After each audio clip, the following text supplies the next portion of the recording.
রসুল আকরাম সাল্লাল্লাহু আলাইহি সাল্লাম সাহাবাদেরকে বলেন, আর আইতুম লাউ আন্না নাহরান বিবাবি আহাদিকুম ইয়াগতাসিলু ফীহি কুল্লা ইয়াউমিন খামসা মাররাত, তোমাদের কেউ কি মনে করো যার ঘরের সামনে একটা পুকুর আছে, ওই পুকুরে কোনো ব্যক্তি দৈনিক 5 বার গোসল করে, হাল ইয়াবকা মিন দারানিহি শাইউন, তার শরীরে কি কোনো নাপাক থাকবে, কোনো ময়লা থাকবে? সাহাবারা বললেন, লা ইয়াবকা মিন দারানিহি শাইউন ইয়া রাসূলুল্লাহ, তার শরীরের মধ্যে কোনো ময়লা থাকবে না। আল্লাহ নবী বললেন, ফাযালিকা মিসলু সালাওয়াতিল খাম, এইভাবে 5 ওয়াক্ত নামাজ ইয়ামহুল্লাহু বিহিন্নাল খাতায়া, এই 5 ওয়াক্ত নামাজের কারণে আল্লাহ পাক রব্বুল আলামিন তার গুনাহগুলো মুছে দেয়, গুনাহ মুছে দেয়। 5 বার গোসল করলে যেমন আপনার শরীর থেকে ময়লাগুলা ঝরে পড়ে যায়, এমনি ভাবে 5 ওয়াক্ত সালাত আদায় করলে আল্লাহ পাক রব্বুল আলামিন তার জিন্দেগীর গুনাহগুলা ঝরে ধুয়ে মুছে সাফ করে দেয়। তো নামাজের আগে আপনারা অজু করেন, অজু করতে যখন যান, আপনার তিরমিজি শরীফের 1, 2, 3 নাম্বার হাদিস, একদম পৃষ্ঠা খুললেই শুরুতে যে হাদিসগুলো পাওয়া যায়, ক্বালা রাসূলুল্লাহ সাল্লাল্লাহু আলাইহি ওয়াসাল্লাম, আল্লাহ নবী বলেন, লা তুকবালু সালাতুন বিগাইরি তুহুরিন, পবিত্রতা অর্জন ছাড়া নামাজ কবুল হবে না। এরপরের বর্ণনায় আল্লাহ নবী বলেন, তোমাদের কেউ যখন নামাজ পড়ার ইচ্ছা করে, করার পর যখন অজু করে, অজু করার সময় ফাগসালা ওয়াজহা, যখন চেহারা ধৌত করে, এই দেখেন আজকে থেকে এইভাবে অজু করবেন। আপনি অজু করার সময় চেহারা ধৌত করলেন, আল্লাহ নবী বলেন চেহারা ধৌত করার সাথে সাথে, চেহারা ধৌত করার সাথে সাথে কি হয়, খরাজাত মিন ওয়াজহিহি কুল্লু খাতিআতিন নাযারা ইলাইহা বিআইনাই, এই 2 চোখ দিয়ে যত গুনাহ করছে, মালমা আও মা আখিরি কতরিল মা, পানির শেষ ফোঁটার সাথে তার এই চোখের গুনাহগুলা ঝরে পড়ে যায়। এরপর যখন সুম্মা গসলা ইয়াদাই, হাত ধৌত করে করার পর, খরাজা বিনিয়াদাইহি কুল্লু খাতিআতিন বাতাসাত হায়াদা, 2 হাত যত গুনাহ করছে, হাতের পানির শেষ ফোঁটার সাথে গুনাহগুলা ঝরে পড়ে যায়।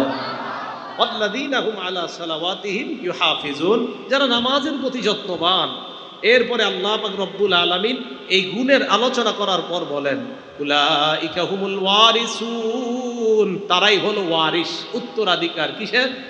উলাইকা হুমুল ওয়ারিসুন আল্লাযীনা ইয়ারিসুনাল ফিরদাউস, যারা জান্নাতুল ফেরদাউসের উত্তরাধিকার হবে। তো তারা হলো উত্তরাধিকার। তাহলে যারা যাকাত আদায় করে, যারা সালাত আদায় করে, খুশুর সাথে যারা নামাজ পড়ে, অনর্থক কথাবার্তা বলা থেকে, অনর্থক কথাবার্তা শোনা থেকে, মজলিস থেকে, গানের মজলিস থেকে যারা নিজেদেরকে বাঁচিয়ে রাখে। এর মধ্যে আরেকটা বিষয়, আপনারা যারা মোবাইলে রাতের বেলা কথা বলেন একটা মেয়ের সাথে, যে মেয়ের সাথে আন্দাজি কথা বলেন, এগুলো অনর্থক কথা, অবৈধ কথা। সহিহ বুখারী 6612 নম্বর হাদিসের বর্ণনা, রসুল আকরাম সাল্লাল্লাহু আলাইহি সাল্লাম বলেন, ইন্নাল্লাহা কাতাবা আলা ইবনি আদম হাজ্জাহু মিনাজ জিনা আদরাকা যালিকা লা মুহালা, আল্লাহ পাক রব্বুল আলামিন আদম সন্তানকে জিনার পরীক্ষা করবে, যেই পরীক্ষার সম্মুখীন সকলের হওয়া লাগবে। আলেম বলেন, সাধারণ জনগণ সবাই পরীক্ষায় যাইতেই হবে। পরীক্ষায় পাশ কারা? নবীজি সাল্লাল্লাহু আলাইহি সাল্লাম বলেন, শোনো, ফাজিনাল লিসান আল মান্তিক, মুখের জিনা হলো মুখ দিয়ে কারোর সাথে কথা বলা। যেই মেয়ের সাথে দেখা দেওয়া হারাম, তার সাথে সরাসরি অবৈধভাবে কথা বলা হারাম। যেই মেয়ের সাথে দেখা দেওয়া হারাম, ফোনে তার সাথে অপ্রয়োজনীয় কথা বলা হারাম। যেই মেয়ের সাথে দেখা দেওয়া হারাম, সরাসরি তার সাথে অপ্রয়োজনীয় কথা বলা হারাম। যেই মেয়ের সাথে দেখা দেওয়া হারাম, মোবাইলে তার সাথে অপ্রয়োজনীয় কথা বলা হারাম। তাহলে সরাসরিও হারাম, মোবাইলেও হারাম। মোবাইলে যখন আপনি বলছেন, আপনার কানের জিনা হচ্ছে, আপনার জবানের জিনা হচ্ছে। রসুল আকরাম সাল্লাল্লাহু আলাইহি সাল্লাম বলেন, ফাজিনাল লিসান আল মান্তিক, মুখের জিনা হলো কথা বলা। তাহলে এই কথা বলাটা, এটা যদি অনর্থক হয়, অপ্রয়োজনীয় হয়, এটা জিনার অন্তর্ভুক্ত হয়ে যাবে। তো ঈমানদারের দ্বিতীয় গুণ, ওয়াল্লাযীনা হুম আনিল লাগবি মুআরিদুন, অনর্থক কথা কর্ম থেকে ঈমানদার বাঁচতে হবে। রসুল বলেন, ওয়াজিনাল ইয়াদ আল বাতশ, হাতের জিনা হলো স্পর্শ করা। এই হাদিসের ব্যাখ্যায় মুহাদ্দিসিন ইকরাম লিখছেন, কানের জিনা হলো অবৈধ কথা শোনা। নাকের জিনা হলো যেই নারীর সাথে দেখা দেওয়া হারাম, ইচ্ছাকৃতভাবে তার শরীরে ঘ্রাণ নেওয়া, এটা নাকের জিনা। পায়ের জিনা তার দিকে হেঁটে যাওয়া। হাতের জিনা তাকে স্পর্শ করা। নবীজি বলেন, অল কলব ওয়ান নাফসু তামান্না ওয়া তাশতাহি, একটা নারীর সাথে কথা বলে রাতের বেলা যখন তাকে আপনি কল্পনা করলেন, এটা আপনার দিলের জিনা, এটা অন্তরের জিনা। ফাইনালি অল ফারজু ইউসাদ্দিকুহু আও ইউকাযিবুহু, এক পর্যায়ে বাস্তবিক জিনা শয়তান আপনাকে করায়া দিতেও পারে। বলেন নাউজুবিল্লাহ। এইগুলা অনর্থক। বলেন এগুলো কি? তো ইমানদারের দ্বিতীয় গুণ, যারা অনর্থক কথা থেকে বাঁচে। এটাও অনর্থক কথার অন্তর্ভুক্ত। আমার আপনার জীবনের দুইটা বিষয় নিয়ে, দুইটা নেয়ামত নিয়ে শয়তান খেলা করে। বলেন আমাদের কয় নেয়ামত নিয়ে শয়তান খেলা করে? দুই নেয়ামত। ক্বালা রাসূলুল্লাহ সাল্লাল্লাহু আলাইহি ওয়াসাল্লাম নি'মাতান মাকবুলুন ফীহিমা কাসীরুম মিনান নাস আস-সিহহাতু ওয়াল ফারাগ। দুইটা নেয়ামতের ব্যাপারে আদম সন্তান বড়ই উদাসীন। দুই নেয়ামতের ব্যাপারে মানুষ উদাসীন। একটা হলো সুস্থতা, আরেকটা হলো অবসরতা। সুস্থতার সময় ইবলিস মানুষের দিয়ে গুনাহ করাইতে চায়, আর অবসর সময়টা ইবলিস চায় কিভাবে এর ফেসবুকের মধ্যে আসক্তি করে তার সময়গুলো নষ্ট করা যায়। মাদ্রাসার অনেক তালেবে ইলমকে দেখতেছি আমি, স্কুল কলেজ ভার্সিটির ছাত্ররা আছেন, আপনি আপনার সময়গুলো কাজে লাগান। যাদের মেধা একটু কম, আপনারা সময়গুলো কাজে লাগান। যদিও এখন সিরিয়ালে হয়তো আপনি 10-এর মধ্যে থাকেন না, কিন্তু সময় কাজে লাগাচ্ছেন, পড়তেছেন, বারবার কম্পিটিশনে আসার চেষ্টা করেন, কিন্তু পারছেন না। 1, 2, 3-এর মধ্যে আসেন না আপনি, 1, 2, 3 দূরে 10-এও আসেন না, কিন্তু আল্লাহ দেখতেছে আপনি অনেক চেষ্টা করেন। বিশ্বাস করেন, ফারাগাতের পর, ফারেগ হওয়ার পর আপনার এই চেষ্টার ফলাফল যে কি পরিমাণ দেখবেন আপনি কল্পনাও করতে পারবেন না। আমি সত্যি বলছি, অভিজ্ঞতার আলোকে বলছি, সত্যি বলছি, আপনি অনেক কিছু দেখবেন। তো বলছিলাম সময়গুলা নষ্ট না করা। সুস্থতার সময়টা ইবলিস চায় আমাদেরকে গুনাহ করাইতে। কেন? সুস্থ অবস্থায় একটা মানুষ যেই পরিমাণ নফল নামাজ পড়তে পারে, অসুস্থ অবস্থায় তো ফরজ নামাজই দাঁড়ায় পড়তে কষ্ট হয়। তাই সুস্থতার সময় ইবলিস চায় মানুষকে কিভাবে সময়গুলো অপচয় করানো যায়। আপনি রওনা করলেন গাবতলী, বাসে বসে আছেন, যেখানে আপনার মাত্র 20 মিনিটের রাস্তা এখান থেকে গাবতলী, বাসে 20 মিনিটও না, যদি জ্যাম না থাকে 15 মিনিট। এখন আপনি বাসে বৈশা প্রায় 1, 1.5, 2 ঘন্টা বাস। তখন চিন্তা করলেন কি করা যায়, ও আচ্ছা মোবাইলটা বাইর করি, ফেসবুকটা দেখি। এটাই কিন্তু বর্তমানে, হ্যাঁ, সবাই মোবাইলটা বের করি, ফেসবুক দেখি। আমি বলছি তো আপনি আমার বয়ানও দেখা দরকার নাই, আপনি জিকির করেন। কারণ ওইটা দেখতে গিয়ে আপনি আরো গুনাহ করবেন। আমি বলছি না যে বয়ান শুনেন, বয়ান শোনেন, ভালো ভালো জিনিস, বয়ান শুনেন, সমস্যা নেই। কিন্তু এটা দেখতে গিয়ে অনেকে যদি গুনাহ করে ফেলে, যে ঠিক আছে একটু বয়ানটা দেখি, আচ্ছা নিচে আবার কি জানি ওইটা একটু দেখি, তো এটা গুনাহ। ভাই হাসার জন্য বলছি না, আসলে গুনাহ।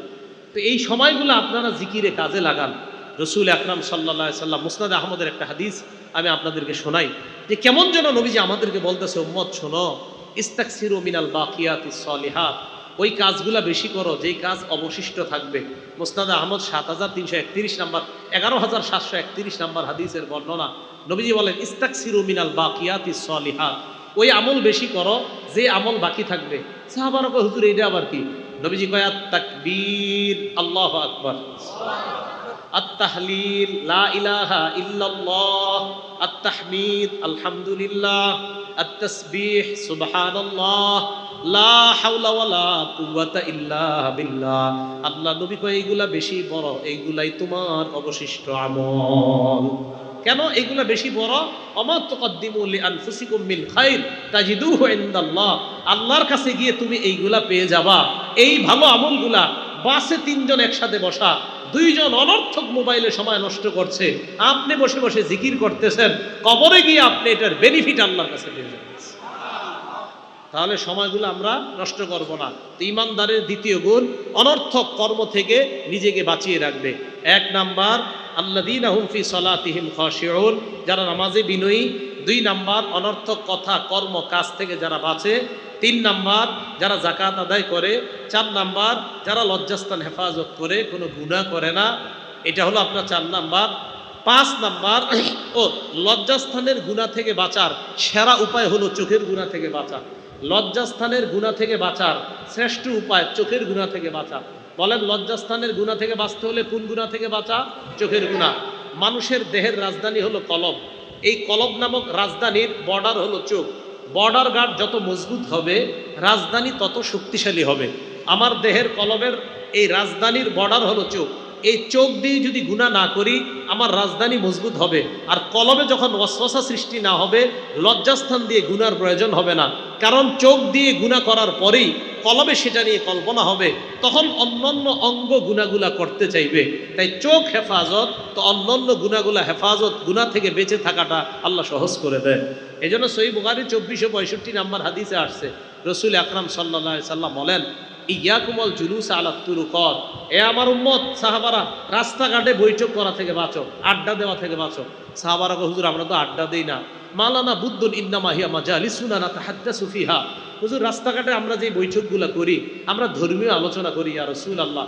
নবীজি বললেন ফাইন আবাইতুম ইল্লাল মাজালিস, যদি বসতেই হয় ফাআতুত তরিক হাক্কা, রাস্তার 5টা হক আদায় করবা। তাহলে হাদিস থেকে জানতেছি রাস্তার হক কয়টা? 5টা। 1 নাম্বার গদ্দুল বাসর, নজর নিচে রাখবা। 2 নাম্বার কাফুল আজা আনিত তরিক, রাস্তা থেকে কষ্টদায়ক বস্তু সরায়া দিবা। 3 নাম্বার অরদ্দুস সালাম, সালামের জবাব দিবা। 4 নাম্বার আমরুন বিল মারুফ, নেক কাজের আদেশ করা। 5 নাম্বার অনাহিউন আনিল মুনকার, অসৎ কাজ থেকে নিষেধ করা। এই 5টা হলো রাস্তার হক। এখন মাহফিল থেকে যে রাস্তা দিয়ে যাবেন, বলেন তো রাস্তায় যাওয়ার সাথে সাথেই কয়টা হক আইসা যায়? 5টা। 1 নজর নিচে রাখা। 2 নাম্বার কষ্টদায়ক বস্তু, ইটের কণা, কলা, সিলকা ইত্যাদি থাকলে সরায়া দেওয়া। 3 নাম্বার সালামের জবাব দেওয়া। 4 নাম্বার নেক কাজের আদেশ করা। বলছিলাম ইমানদারের 3 নাম্বার গুণ যাকাত দেওয়া। 4 নাম্বার লজ্জাস্থান হেফাজত করা। 5 নাম্বার গুণ হলো আল্লাহ বলেন ওয়াল্লাযীনা হুম লিআমানাতিহিম, আমানত রক্ষা করা। 6 নাম্বার ওয়াহদিহিম রাউন, ওয়াদাগুলা যারা ভঙ্গ করে না, ওয়াদাগুলা রক্ষা করে। তো এইগুলা বলার পর আল্লাহ বলেন এই গুণগুলা যখন ইমানদার অর্জন করবে সে সফলকাম ইমান, এবং ওই ইমানদার বান্দা জান্নাতুল ফেরদাউসের উত্তরাধিকার হবে। কথাগুলো মনে থাকবে ইনশাআল্লাহ।